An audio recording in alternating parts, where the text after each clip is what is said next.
माया आर्यन के सीने से लगी थी और उसका दिल माया की मुट्ठी के भीतर धड़क रहा था। क्या आज से पहले तुम्हारे इतने करीब कोई पहले भी आया है क्या आर्यन? नहीं माया, सिर्फ तुम ही मेरे इतने करीब आ सकी हो, पर ये मेरे सीने में इतना दर्द क्यों हो रहा है? माया की आंखें बंद थी। तभी पलकों के नीचे एक आंसू जमीन पर गिरता है। राजकुमारी जी, छोटी रानी आ रही हैं, होशियार हो जाइए। तुम जाओ, जल्दी जाओ यहाँ से, मैं तुम्हें रात में मिलती हूँ। बचाओ, कोई बचाओ मुझे, बचाओ। माया, दर्द तेज हो रहा है। माया ये सुनकर मुस्कुराती है। वह जोर से हंसते हुए आर्यन से दूर हटती है और आर्यन के सीने में से दिल बाहर खींच लाती है। आर्यन ये देखकर एकदम चौंक गया। सामने सफेद कपड़ों में उसे अपनी मौत नजर आ रही थी। इसका मतलब वो लोग सच कह रहे थे कि माया एक हसीन श्राप है जो मुझे निगल जाएगी।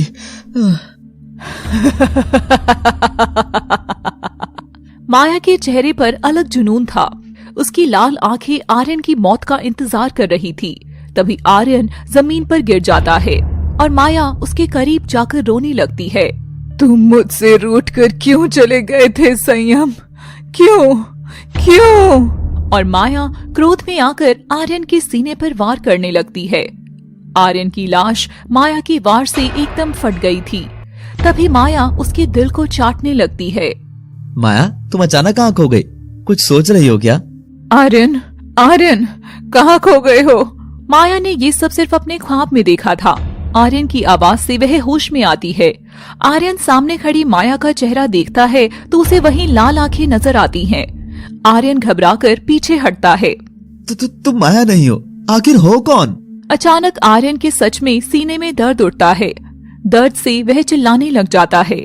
माया, ये मुझे अभी सीने में इतना दर्द क्यों हो रहा है? आर्यन, मैं माया ही हूँ। और कहाँ दर्द हो रहा है तुम्हें? दिखाओ मुझे। माया आर्यन के पास आकर उसके सीने पर हाथ रखती है। आर्यन के ठीक पीछे सीढ़ियों के ऊपर तो डरावनी आंखें जल रही थी। माया उन्हें देखकर डर जाती है। वह आर्यन को वहाँ से हटा लेती है और वह एकदम ठीक हो जाता है।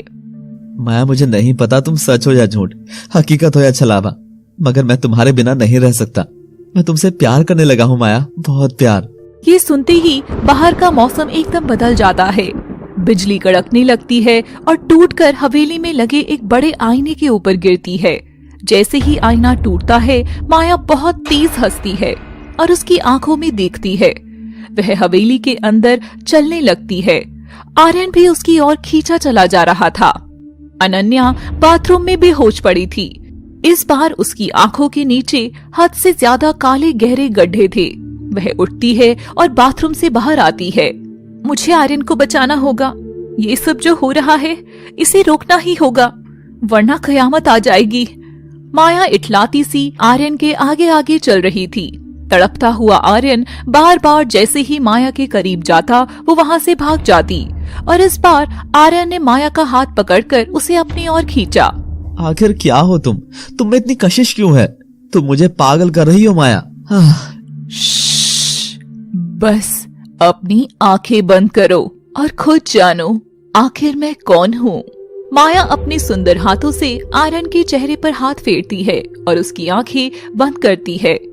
जैसे ही वह आंख बंद करता है, उसे हवेली के अंधेरे में बस माया का चेहरा ही नजर आता है। माया के होठ, माया की सुंदर आंखें, माया की हंसी। आर्यन अपने ख्यालों में माया को ही देख रहा था कि तभी उसके चेहरे पर माया का सफेद लहराता हुआ दुपट्टा आकर गिरता है। वह मुस्कुराता हुआ दुपट्टा हटाने लगता है। माया, मुझे बस एक ही चेहरा नजर आता है, वो हो तुम माया। वह अपने चेहरे से जैसे ही दुपट्टा हटाता है, अपने सामने भयानक चुड़ैल खड़ी पाता है। उसका चेहरा आर्यन के एकदम नजदीक था। ये क्या है? वह डरता हुआ अपनी आंखें बंद कर लेता है और जैसे ही खोलता है, देखता है कि सामने तो कुछ भी नहीं है। ये नजारा देखकर अब आर्यन की हिम्मत जवाब दे चुकी थी। वह दौड़कर हवेली से बाहर भागने लगता है। तभी उसे माया नजर आती है, मगर ये क्या, माया की परछाई उसके सामने लगे आईने के अंदर नहीं थी। इसका मतलब वो सच कह रहे थे कि तुम एक भूतनी हो। नहीं आर्यन, मेरी बात तो सुनो प्लीज। माया की आंखों में आंसू थे मगर आर्यन की आंखों में खौफ था। वह भागता हुआ जैसे ही पलटकर देखता है तो दरवाजे के बीच में से माया खड़ी होकर उसकी ओर देख रही थी। उसकी आंखों में आंसू थे। वह आर्यन की ओर अपना हाथ फैलाए हुए खड़ी थी। मत जाओ संयम, इस बार भी मुझे अकेला छोड़ रहे हो। आर्यन वहां से भाग जाता है।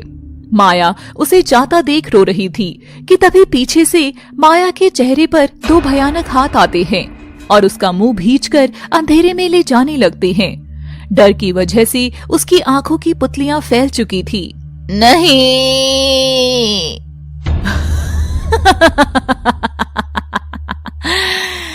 आर्यन। आखिर इस हवेली में क्या राज है जहां माया जैसी ताकतवर आत्मा भी अपने घुटने टेक रही थी। आर्यन दौड़ा हुआ घर जाता है और बिना किसी से कुछ कहे अपने कमरे में जाकर बिस्तर में दुबक जाता है। मैंने जो चेहरा वहाँ देखा, क्या वो मेरा भ्रम था या सच?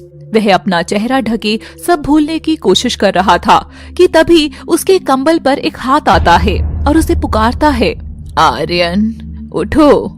आर्यन ये आवाज सुनती ही जैसे ही कंबल से बाहर अपना मुंह निकालता है, देखता है कि वह अपने घर में नहीं बल्कि हवेली के बीचों बीच सो रहा था। ये क्या, मैं यहाँ कैसे आया? ये सब क्यों हो रहा है मेरे साथ? तुम कौन हो? देखो देखो, तुम जो कोई भी हो मेरे पीछे क्यों पड़ी हो? आर्यन कुछ समझ नहीं पा रहा था कि तभी सामने से अंधेरे में घुंघरों की आवाज करती दो पांव उसकी ओर पड़ रहे थे। माया तुम ही हो ना? जवाब दो ना माया। हवेली के अंधेरे कमरे में बेड़ियों से बंधी एक लड़की रो रही थी, जो कि और कोई नहीं बल्कि माया ही थी। नहीं आर्यन, मैं इस बार हार नहीं मानूंगी, तुम्हें तो मेरा होना ही होगा। आर्यन देखता है कि उसके हाथ पर बंधी घड़ी का ट्रैकर जल उठता है। ये क्या? इस ट्रैकर के अकॉर्डिंग तो अनन्या यही कही है। तभी सामने से चलकर आ रही लड़की उसके पास आती है और वह देखता है कि वह अनन्या ही है। अनन्या तुम यहाँ कैसे पहुँची? और तुम्हारी तबीयत तो ठीक है ना? आर्यन, इन सवालों का जवाब नहीं है मेरे पास अभी। ये हवेली हॉन्टेड है, तुम चलो मेरे साथ। अनन्या आर्यन का हाथ पकड़ती है और उसे अपने साथ ले जाने लगती है। एक मिनट अनन्या, तुम्हारे हाथ इतने ठंडे क्यों हैं? तुम ठीक हो ना माय लव? मैं भी कितना पागल था, तुम्हें छोड़कर कहीं और दिल लगाने जा रहा था, और देखो मैंने खुद को कहाँ फंसा लिया। बस आर्यन शांत, तुम सिर्फ मेरे हो, सिर्फ मेरे, हर जन्म में, और हमें कोई जुदा नहीं कर सकता, माया भी नहीं। माया का नाम सुनते ही आर्यन चौंक जाता है। तुम माया को कैसे जानती हो? अभी सवाल का समय नहीं है, सबसे पहले हमें यहाँ से निकलना होगा। आर्यन और अनन्या दरवाजे की ओर भागने लगते हैं कि अचानक दरवाजा बंद हो जाता है और पूरी हवेली में चुड़ैल की हंसी की गूंज गूंजने लगती है। ये सब तो लॉक हो गए हैं आर्यन, अब हम दोनों यहाँ पूरी तरह फंस चुके हैं, अब हम क्या करेंगे? अनन्या कोई तो रास्ता होगा, तुम चलो मेरे साथ, शायद उधर से कोई रास्ता हो। और आर्यन अनन्या का हाथ पकड़कर उसे खींचकर दूसरी ओर ले जाने लगता है, मगर अनन्या उसकी बात का कोई भी जवाब नहीं दे रही थी। तुम कुछ बोल क्यों नहीं रही हो? वह पलटकर जैसे ही देखता है, उसके पीछे अनन्या थी ही नहीं, बल्कि उसने जिसका हाथ थामा था वो एक कंकाल था। अब आर्यन बुरी तरह फंस चुका था। वो जैसे ही सामने मुड़ता है, उसके सामने वही चुड़ैल खड़ी रहती है। चुड़ैल जोर से चीखती है, बदला पूरा करूंगी मैं। और उसकी चीख से वह दूर जाकर गिरता है। तभी उसकी घड़ी की ट्रैकिंग लाइट फिर से जलने लगती है। चुड़ैल भी हवा में गायब हो जाती है। अनन्या तुम यहीं कहीं हो, मगर नजर क्यों नहीं आ रही हो?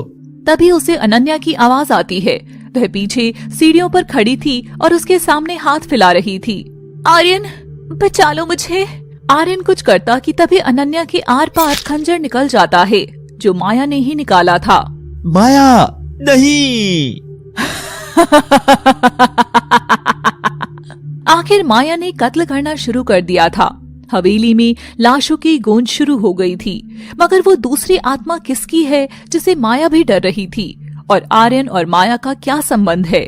ऐसे और भी दिलचस्प सवालों के जवाब जानने के लिए देखते रहिए माया की कहानी केवल SSG एनिमेशन हिंदी पर। Thanks for watching.